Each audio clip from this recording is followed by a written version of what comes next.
Hello दोस्तों, good morning. कैसे हैं आप सब? मैं यूट्यूब चैनल आरसी क्लासेस में मैं आप सभी का स्वागत करता हूं। दोस्तों, आप लोगों को पता होनी चाहिए कि क्लास 11th का जो एग्जाम है वो सर पर है। 1 से 2 दिन में गवर्नमेंट इशू करने वाली है कि आपका जो एग्जाम होगा वो किस दिन से शुरू की जाएगी। तो आप लोग ऐसे में अपने अपने पढ़ाई पूर्ण रूप से पूरा लगन के साथ करें, और नहीं तो आपका एग्जाम जो है वो बेहतर तरीका से नहीं जाएगा। तो आप लोग तैयारी में लग जाए, और यदि तैयारी नहीं कर पाए तो हमारे YouTube चैनल आरसी क्लासेस को ज्वाइन करें। हमारे चैनल जो है वो आपके हिंदी, इंग्लिश, हिस्ट्री, पॉलिटिकल सारे सब्जेक्ट को कंप्लीट कराते हैं। तो आप हमारे चैनल को जितनी जल्द हो सब्सक्राइब कर ले, जिससे कि जो भी वीडियो में अपलोड करूं वो आपके नोटिफिकेशन में पहले पहुंचे। तो जल्दी से सब्सक्राइब कर दें। और आज हम करेंगे क्लास 11th की इलेक्टिव हिंदी, जो कि बहुत सारे बच्चों का डिमांड था कि हिंदी इलेक्टिव करवा दीजिए सर। तो मैंने हिंदी इलेक्टिव का एक वीडियो अपलोड किया हुआ हूँ, दूसरा ये मेरा वीडियो है जो मैं अपलोड किया हूँ। तो आप लोग हिंदी इलेक्टिव का ये क्वेश्चन बारीकी से देखें और वीडियो पे बने रहें। वीडियो के अंत तक बने रहेंगे तभी आपको पूरा क्वेश्चन के आंसर समझ में आएगा। और आज मैं आपको बता रहा हूँ कि आप एक बार वीडियो को पूरा अंत तक देखें, आपको दोबारा किताब पढ़ने की जरूरत नहीं पड़ेगा। तो बच्चों वीडियो के अंत तक बने रहेंगे। करते हैं क्वेश्चन नंबर 1 को।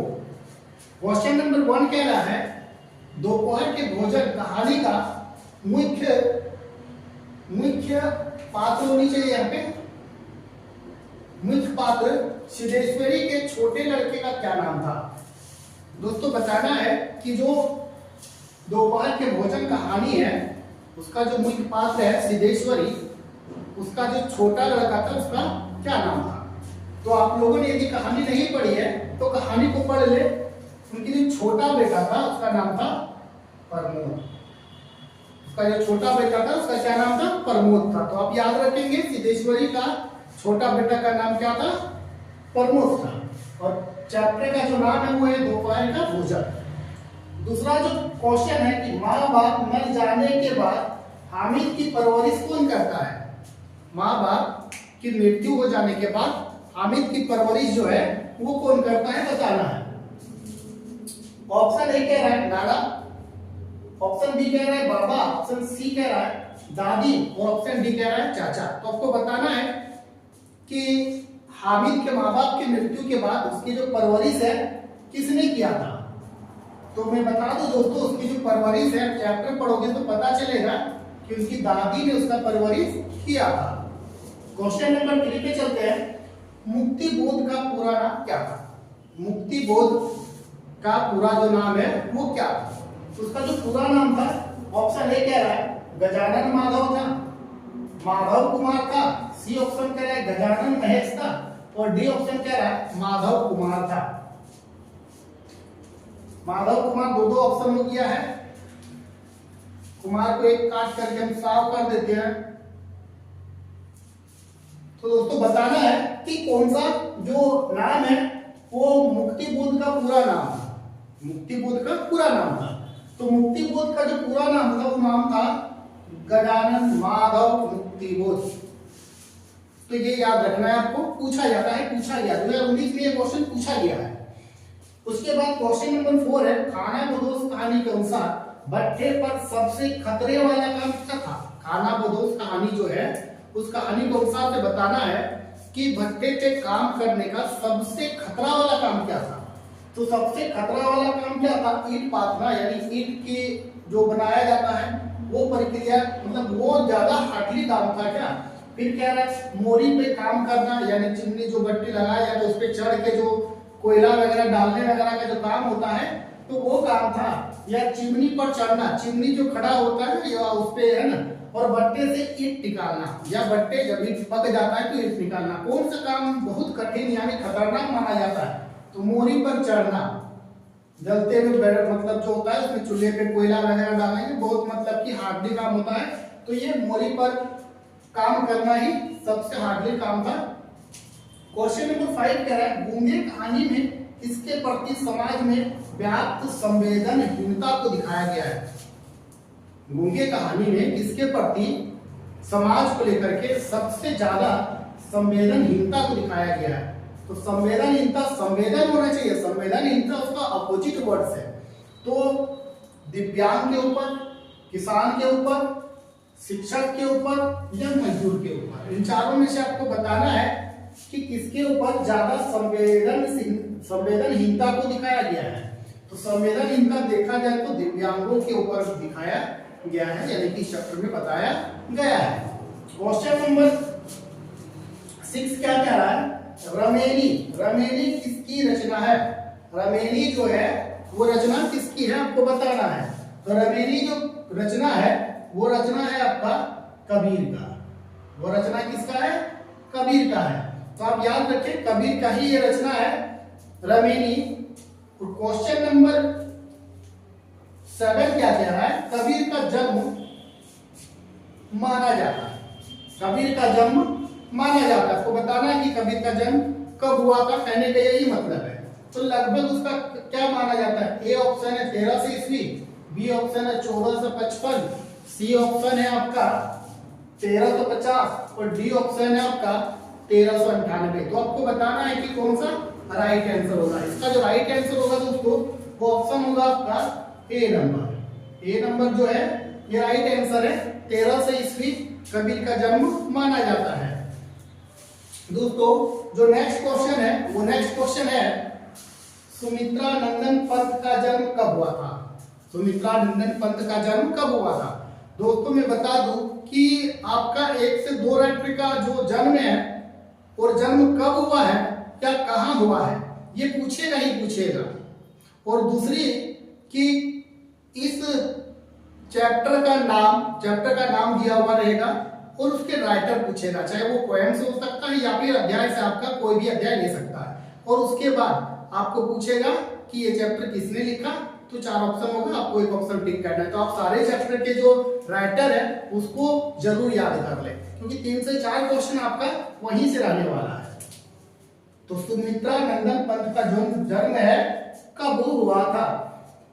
ऑप्शन ए कह रहा है 1900 ईस्वी में, ऑप्शन बी कह रहा है 1905 ईस्वी में, और ऑप्शन सी कह रहा है 1908 ईस्वी में, या ऑप्शन डी कह रहा है 1910 ईस्वी में।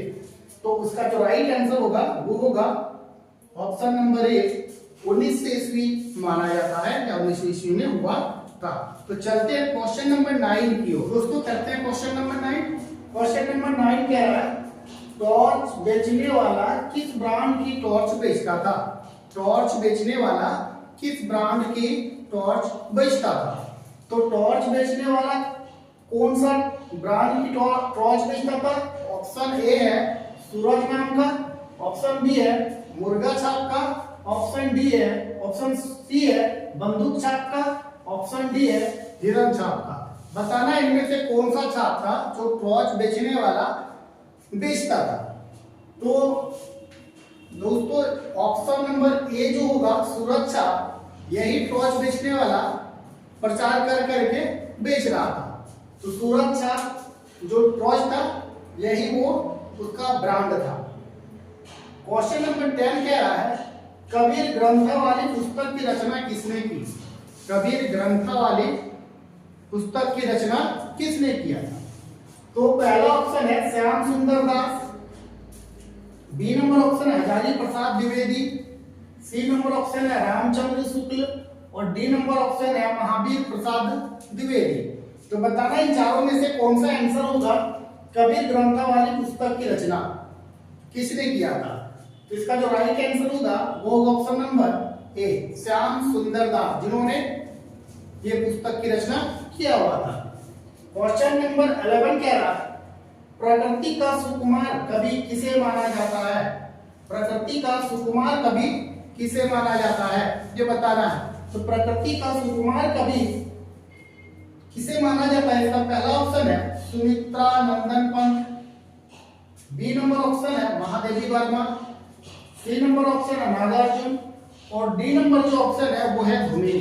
तो बताना है कि किसे प्रकृति का सुकुमार कवि कहा जाता है। तो दोस्तों सुमित्रा नंदन पंत को प्रकृति का सुकुमार कवि कहा जाता है। तो आप याद रखें, ये वेरी वेरी इंपॉर्टेंट क्वेश्चन है आपके लिए। दोस्तों अभी तक आप यदि चैनल को सब्सक्राइब नहीं किए तो चैनल को सब्सक्राइब जरूर कर रहे हैं और वीडियो अच्छा लगा तो वीडियो को लाइक जरूर कर रहे हैं। क्वेश्चन नंबर 13 कह रहा है घर में वापसी कविता के अनुसार पत्नी की आंखें ना होकर क्या है बताना है। उसमें बोल रहा है कि घर में वापसी कविता जो है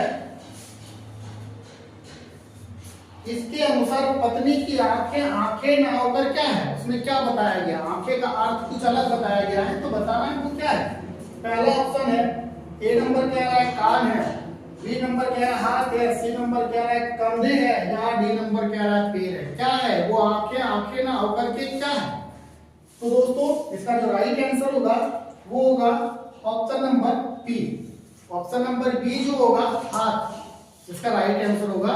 उस कविता में जो भी बोला गया कि आंखें नहीं है तो इसका अर्थ को बताता है, वहां उस कविता में हाथ को बताता है। दोपहर के भोजन साहित्य की विधा की रचना है। बताना है कि दोपहर की जो भोजन है वो किस प्रकार की रचना है, नाटक है, निबंध है, कहानी है, क्या है। जिस ऑप्शन में नाटक है, ऑप्शन बी कह रहा है निबंध है, ऑप्शन सी कह रहा है कहानी है या ऑप्शन डी कह रहा है लेख है। बताना इन चारों में से क्या इसका राइट आंसर होगा। तो इसका जो राइट आंसर होगा वो राइट आंसर होगा ऑप्शन नंबर सी। दोपहर के भोजन साहित्य की जो है वो एक कहानी है, उसके बाद क्वेश्चन नंबर 15 का है ईदगाह के रचनाकार कौन है।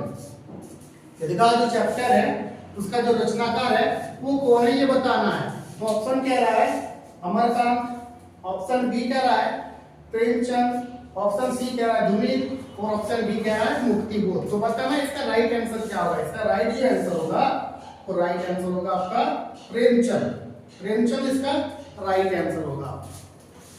तो दोस्तों कैसा लगा वीडियो। यदि वीडियो अच्छा लगा तो वीडियो को लाइक करें और हमारे चैनल को सब्सक्राइब जरूर कर ले, जिससे कि आपको इस तरह का वीडियो मिलते रहेगा।